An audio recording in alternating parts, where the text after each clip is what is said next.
Je vais vous dire quelque chose qui m'a fait terriblement flageoler mes pieds, et c'est que quand j'ai entendu cette guerre,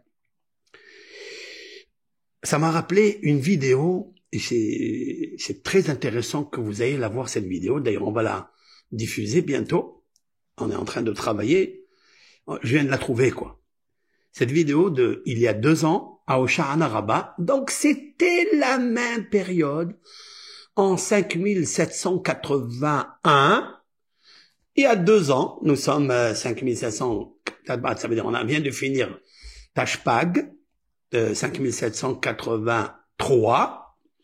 Donc, 2 ans avant, 5781, j'ai ouvert donc le débat sur une inspiration. C'est pas une prophétie, c'est une inspiration où j'ai dit, tiens, je vais aller visiter dans les psaumes, parce que vous savez très bien que, pour moi, un des livres le plus secret et mystérieux, qui n'est pas un livre à côté de la Torah, mais c'est un complément direct des merveilles et des mystères cachés dans toute leur profondeur et tout ce que va se réaliser des prophéties de la parole de Hachem.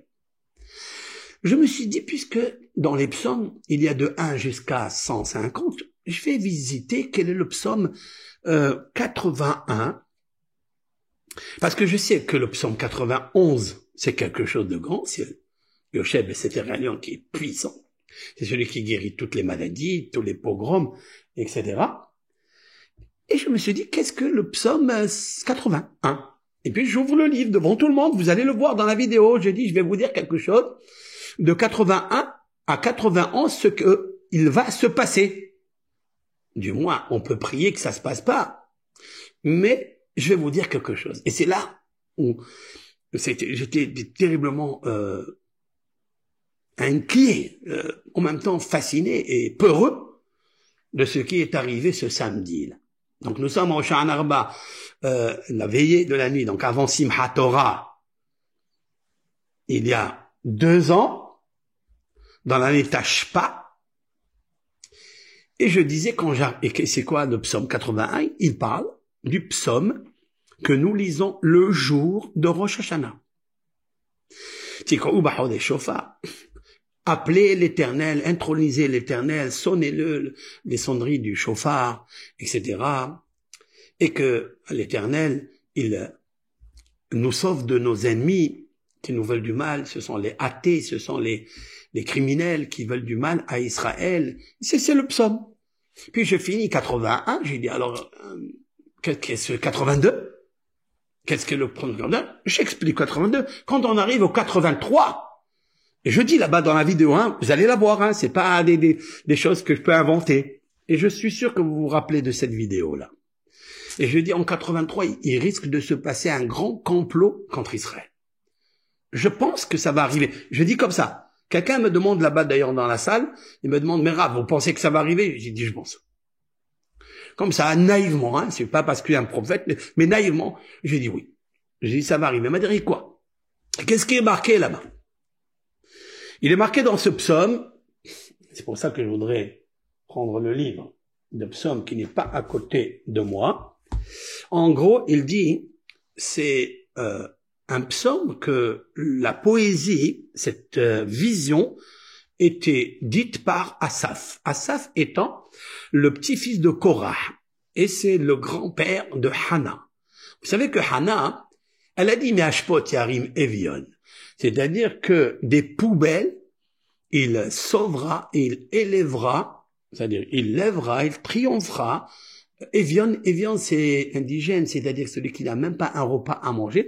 Mais là, le Midrash fait référence au Mashiach, qui est en fait dans la galoute, il est pauvre, il n'y a pas de spiritualité, il n'y a pas de shalom dans le monde, il y a des guerres dans le monde. Et quand est-ce qu'il va arriver? Mais Ashpot, et le Ashpot, c'est mi-Tashpa. Tashpa, ça veut dire depuis 5780. Donc ça résume un petit peu ce que Asaph veut.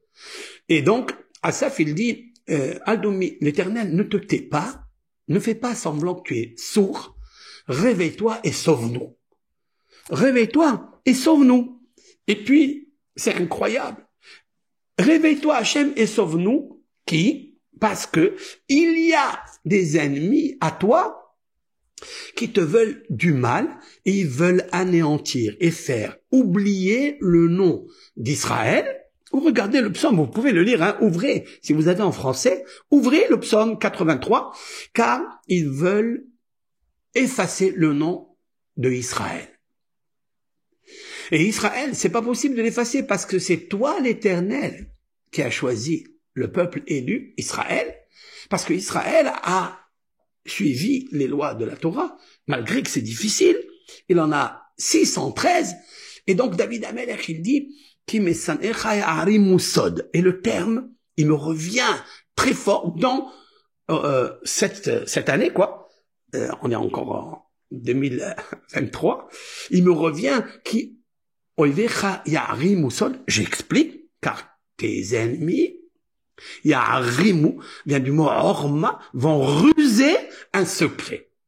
Et c'est pas un secret aujourd'hui pour tout le monde que le Hamas a planifié, ça fait 1 an, peut-être au moment où je parlais, je ne sais pas, au moment où je disais ça, c'est sorti seul, qu'il va y avoir un secret que personne n'a su. D'ailleurs, tout le monde sait et pose des questions. Est-ce que le Shin Bet et tout ceux-là qui connaissent, des Israéliens qui connaissent toutes les feintes et toutes les astuces et tous les stratagèmes sur les secrets de tout, comment ça se fait qu'ils n'ont pas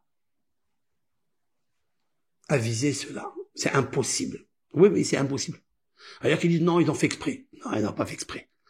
Faire exprès, peut-être ils pensaient pas que c'est une grande ampleur, peut-être. Ils ont dit peut-être c'est des petites manifestations, c'est des terroristes qui vont venir d'ici là. Mais là, il y avait 1000 terroristes avec une stratagème, avec des... On a vu descendre du ciel comme s'ils descendaient des... C'est incroyable. Donc c'est planifié, c'est préparé, mais la question est toujours que dans le Shin Bet, il y a toujours des balachim, c'est-à-dire des gens qui travaillent pour Israël, de là et là, etc., qui savent, et je ne rentre pas dans ça, peu importe. Et personne n'a transpiré. Et c'est ça qui est étonnant. C'est que personne n'a transpiré. Personne n'a dit quelque chose. Personne. Ça veut dire que c'est un groupe qui se sont réunis et ils ont dit attention, on va tout faire. Donc ça s'appelle Ya'arimusod. Ça veut dire on va ruser un secret que même le Shin Bet, que même Israël qui sont sophistiqués dans ça, ils vont pas savoir. Et c'est ce qui est arrivé. Qui sont ces gens-là? Aholé Edom v'Ishmaelim Hagrim Begevol ve'Amon ve'Gam Ashur Nilva Imam. Ils citent en fait tout ce que maintenant ils sont engagés dans la guerre. Quand il parle de Edom, Ishmaël, bon, je sais qui est-ce. Mais quand il parle de Edom, il parle de qui? De la Russie. Il parle de la Chine, qui ne veut pas se mêler. En tous les cas, elle est neutre. Et vous savez qu'il n'existe pas de neutre. Il dit Ishmaël ve Edom. C'est incroyable. Il s'est marqué d'abord dans le texte. Gam Ashur Nilva Imam. Même Ashur, Hagrim ou Moav. Et là, ça m'a étonné. Regardez cette vidéo. Vous allez voir, c'est terrible. J'explique. C'est qui Moav? Alors, et ça m'a fait tilt pour le verset que je vous ai dit maintenant, que je vais vous dévoiler. C'est qui Moav? Moav, en fait, c'est Abu Dhabi, c'est Dubaï. Moav, ce sont le pays, ce sont les Arabes, les musulmans, je ne sais pas si c'est des Arabes ou musulmans, en tous les cas, qui ont fait la paix, le Brit Avraham, qui ont fait la paix avec Avraham. Et qui c'est Moav? Parce que Moav, lorsque Moshe Rabbeinu, il leur a dit, s'il vous plaît, est-ce que je peux passer dans votre terrain pour arriver au Jourdain et rentrer à la terre que Dieu m'a donnée, nous a donné, ils les ont laissés. Comme on fait Béné Séhir, c'est-à-dire Béné Séhir, pas Édom.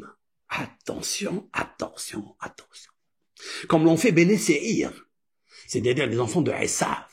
Esav, c'est le frère de Jacob dans le ventre. C'est les chrétiens d'aujourd'hui, de d'hier et d'avant-hier. Et c'est ça que Esav dit, non, ça c'est mon frère. Donc je laisse passer. Moav, c'est qui? Ben Moav, c'est Ruth. Moav, dans la Torah, c'est marqué Al Tatzaret Moav. Attention, quand tu passeras dans le territoire de Moav, ne lui fais pas de mal, ne crée pas de siège, d'embargo, laisse-le vivre. Pourquoi? Parce que de Moav va sortir la paix. Ils vont sortir la paix, c'est là où est sorti Ruth à Moabite, qui s'est mariée donc avec Boaz, le grand arrière-grand-père de David, le roi David. Elle va donner naissance au roi David. C'est incroyable. Pas seulement au roi David, toute la lignée de Mashiach, du Messie. Très bien. Et là-bas, dans le cours de Tashpa 5781, dans la veillée, j'explique ça. J'apporte même des preuves dans la guerre d'Abraham. Lorsqu'Abraham a fait une bataille avec les 4 rois invincibles, Abraham a gagné la guerre, il a ramené des gens de Moab, et j'ai trouvé dans le texte là-bas que c'est marqué Abu Dhabi et Dubaï. Je l'ai marqué. Regardez cette vidéo, elle est terrible, hein, ça fait 2 ans en arrière. Hein. Donc moi j'invente pas, c'est marqué, vous pouvez le voir direct et vous l'écoutez, vous commentez si vous voulez. Et donc ce sont des gens. Et je me suis dit, mais pourquoi Moab il est dedans dans le complot? Qu'est-ce qu'il a? Mais il y a une paix qui se fait. Et j'ai dit en même temps dans cette vidéo, j'ai dit ouais, mais peut-être qu'ils peuvent changer d'avis. Ils peuvent changer d'avis, on ne sait pas. C'est possible, c'est pas possible, mais Moab, Dieu dit, il faut pas faire là. J'ai demandé pacifiquement à Bnei Seir, ils m'ont laissé passer.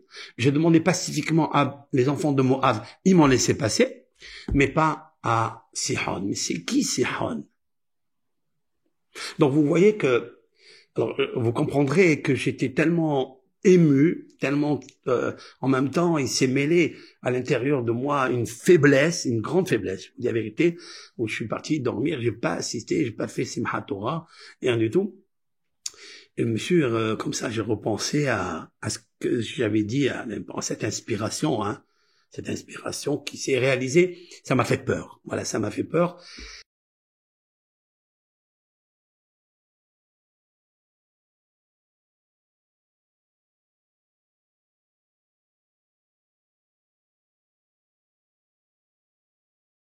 Maintenant, regardez. Qu'est-ce qu'on est cette année? 5181. Je vais prendre le psaume 81. De quoi il parle le 81? De quoi il parle le 81 cette année? C'est quoi? C'est le psaume que nous lisons à Rosh Hashanah. C'est un psaume qu'on lit à Rosh Hashanah. Allez, je vais vous rappeler. L'amnasé ala gitit le asaf. Haninu l'Elohim ozenu. Chantons à Dieu notre puissant. Hari'u l'Elohi Yaakov. Chantez ou sonnez le chauffard au Dieu de Jacob. Se'uzimra utnutof. Levez avec vous le chant. Utnutof est fait de la harpe. Kinor naim imnavel. Tous les instruments musicaux. תקעו בחולי שופר בכסף חנו, כי חוק לישראל הוא משפט ליעקב. העדות ביוסף שמו על הסם שפת לא ידעתי אשבה. שפת, c'est quoi שפת? La lèvre. שפת c'est ta chape, c'est-à-dire 580. לא ידעתי אשבה. לא ידעתי ולא אשבה. C'est-à-dire je ne connaîtrai plus et je n'entendrai plus de ce virus. 81, hein? C'est le Rosh Hashanah. Mais écoutez bien, je vais vous dire quelque chose maintenant qui va vous effrayer. Maintenant, si je continue dans cet ordre-là, eh oui, si je continue dans cet ordre, il va arriver un moment où le psaume que je vais vous lire, il me fait peur. C'est-à-dire, waouh, le psaume 83. C'est-à-dire l'année 5783. Dans 2 ans. J'ai marqué, je vais vous le lire. Shir Mizmor le Asaf. Qui est Asaf? C'est qui Asaf? C'est pas David qui parle, c'est Asaf. Asaf, il est avant David. Asaf, c'est l'arrière-petit-fils de Korah. C'est l'arrière-petit-fils de Hana. Hana, parce que Hana, elle descend de Korah. C'est pour ça qu'elle a dit dans sa prière, Hana, Hashem emit umhaye, morit sheol vayal. Dieu, il tue et il guérit. Il fait vivre. Il fait descendre l'homme dans le Sheol et il le fait monter. Quel est l'homme qui est descendu dans le Sheol? Korah. Elle prie pour ça. Ok? Il dit, Mizmor le Asaf, Elohim, Al domilach, al teherash, al tishkot el. Dieu ne te tait pas. Agis. Qui il est? Suivez ça. Oivecha, tes ennemis, c'est-à-dire les idolâtres, yehemayun, ils sont en train de se réunir. Umsan echa, et ceux qui te haïssent, naseurot, ils sont en train de lever la tête. Ala amecha ya'arimu sod. Sur ton peuple d'Israël, ils vont contracter un secret. Ils vont prendre des conseils. Ils vont dire, venez, on va les anéantir. Ils vont plus être un peuple. Et comme ça, le nom d'Israël ne sera pas souvenu. On ne va pas se parler, on ne va pas le mentionner. Ils ont contracté un conseil de cœur ensemble. Ils ont fait la paix. Ça va être des peuples qui sont en discorde maintenant. Et ils vont faire la paix, tous, pour te faire du mal. C'est qui ces gens-là? Écoutez ce que je vous dis. Aholé Edom, les tentes de Edom, Veishme'elim, et des Ishme'elim, Moav Vehagrim, Geval Ve'amon Va'amalek, Pelechet Im Yoshvet Sour. Gam Ashur Nilba'imam, Ashur c'est la Syrie, Nilba'imam, Hayo Zeroa Libne Lot Sela. C'est qui Ibn Lot? C'est Moav. Oui? Comment elle s'appelle la ville qui a fait la paix avec la ville qui a fait la paix avec Israël? Comment elle s'appelle? Elle s'appelle Dubaï. Elle a un autre nom. Abu. Comment on écrit Abu Dhabi? Vous vous rappelez l'histoire? Le Lot et ses deux filles avec ses gens. Ils se sont, pas ses gendres, les gendres ils sont, non avec ses deux filles, d'accord? Ils sont restés seuls dans une grotte, vous vous rappelez? Ils ont dit aux anges qui les ont sauvés, ils leur ont dit non, on veut aller dans cette montagne-là, dans cette grotte. Elles ont dit écoute, là on voit qu'il n'y a personne, elles ont pensé que comme la ville de Sédom elle a été anéantie, ils ont dit il n'y a plus d'hommes pour procréer. Donc ils ont dit, avant Matan Torah, avant le don de la Torah, c'était permis. Il n'y avait pas l'histoire de l'inceste ou quoi. Donc ils disent, on va avoir des enfants avec le père. Ils ont trouvé une jarre de vin, d'accord? Un fût de vin, et ils l'ont fait boire. Et la première, elles ont fait boire leur père le vin, cette nuit-là, l'aînée, la fille aînée, elle est partie donc avec son père. Il ne savait pas. Le lendemain, là, l'aînée, elle dit à la cadette, elle lui dit, hier, j'ai eu cette action avec papa. Alors fais-la toi maintenant, comme ça on aura 2 enfants.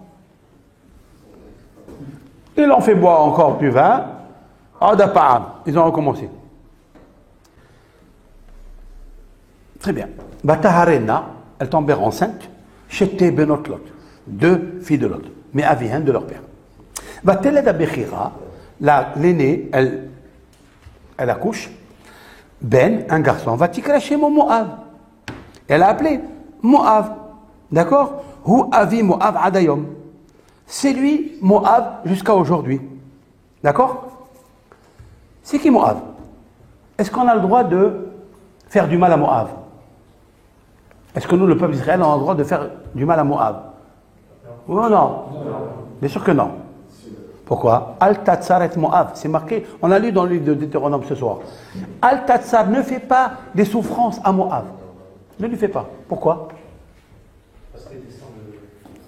Parce que de lui descendra Ruth.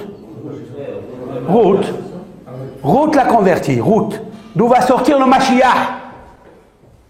C'est marié avec Boaz, oui?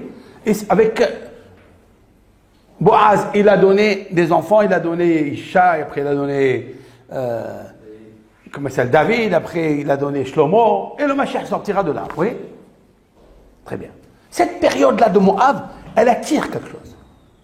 Donc, les musulmans qui s'appellent Moab, c'est qui? On ne sait pas, sans mélanger. Mais regardez bien. Si vous regardez la fin des mots, Vatikra, Aleph, Shemo, Vav, Moab, Bet, Aleph, Moab, Hu, Aleph, Abi, Yod, Moab, Bet, Al, Abu Dhabi. Vous saisissez ce que je suis en train de vous dire ou pas? Abu Dhabi. Et il y a aussi Dubaï.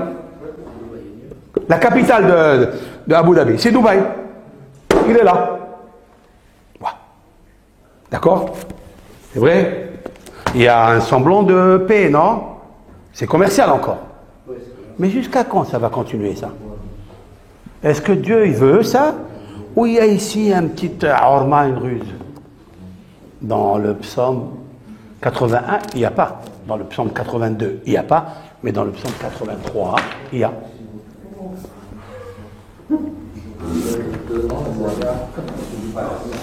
Geval ve'amon ve'amalek. Ahol et Edom, c'est-à-dire toutes les gens de Edom, c'est-à-dire Esav, ve'ishmaelim, et tous ceux qui descendent de Ishmaël, c'est-à-dire c'est les faux croyants, parce qu'il y a des musulmans croyants. Attention, très attention, ils font une différence avec ceux qui sont Moab et Hagrim. Tout ça, c'est des pays. Moab, c'est lui, Abu Dhabi, Dubaï. C'est là où on l'a trouvé, non? Et c'est pour ça qu'il était interdit de faire la guerre avec eux. Voilà, ils ont fait la paix. C'est très rare, ça. Ça fait combien d'années? Ça fait 25 ans qu'ils travaillent sur ça, à Israël, avec le Mossad, ils travaillent pour faire au moins la paix avec eux. Mais est-ce que c'est une paix pour la paix avec Israël ou c'est une paix parce qu'ils ont peur de l'Iran? Est-ce que c'est positif? Ils ont peur de l'Iran. Donc ici, à un moment où ils peuvent... Je suis en train de dire quelque chose, mais... Mais quand ça sort Abu Dhabi dans Moab, et qu'il y a quelque chose. Et Abu Dhabi, il y a Dubaï dedans. C'est la capitale. La Torah, elle dit des choses ici extraordinaires, attention. Hein. Oui. C'est possible. C'est possible.